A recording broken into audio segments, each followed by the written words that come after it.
Ծաղկազարդի տոնի օրը երեկոյան ժամերգության ընթացքում կատարվեց Տրմբացեքի արարողություն։ Խորհրդավոր այս արարողությանը մայր տաճարը լի էր ուխտավորներով, ամենայն հայոց հայրապետն օրհնեց ներկաներին։ Տրմբացեքի արարողության ժամանակ երկխոսություն է տեղի ունենում Փակ խորանի առջև ծնկած եւ վարագույրից այն կողմ գտնվող հոգեվորականների միջև։ Վարագուրված խորանը խորհրդանշում է երկնային արքայությունը։ Մարդիկ վերապրում են աշխարհի վախճանին սպասվող այն իրադարձությունը, երբ պետք է բացվեն Աստծո արքայության դռներն ու արդարները պիտի մուտք գործեն այնտեղ։ Ծաղկազարդը Քրիստոսի հաղթական մուտքն է Երուսաղեմ։ Այն նաև խորհրդանշում է մեր Տիրոջ մուտքը վերին Երուսաղեմ։ Այս իմաստով Քրիստոսի մուտքը Երուսաղեմ կոչվում է նաև գալուստ։ Այդ պատճառով էլ Ծաղկազարդի երեկոյան է կատարվում Տրմբացեքի արարողությունը,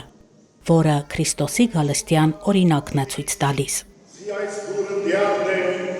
և արդար մտանեն նստա, ոչ թե միայն արդար մտանեն։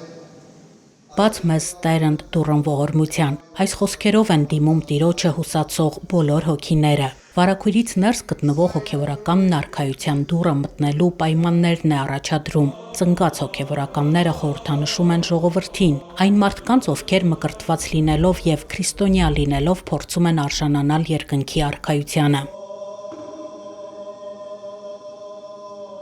Հոգևոր հայրերի մեկնությամբ այս արարողությունը հիշեցնում է, որ մենք էլ մեր կյանքի որոշակի հանգրվանում կանգնելու ենք փակ դռների առջև եւ ինչպես եկեղեցում է երգվում շարականը, մենք էլ մեր հոգով ենք առ Աստված կանչելու, որպեսզի Տերը բաց անի իր ողորմության դռները եւ մեզ ընդունի իր խաղաղության մեջ։ Երկնքի արքայությունը կարող են ժառանգել ոչ միայն արդարները, այլև բոլոր այն մեղավորներն, ովքեր կզղջան եւ դեպի Տերը կդառնան։ Ուստի հոգևորականները հորդորում են բացել սրտերը Տիրոջ առջև եւ ապաշխարել։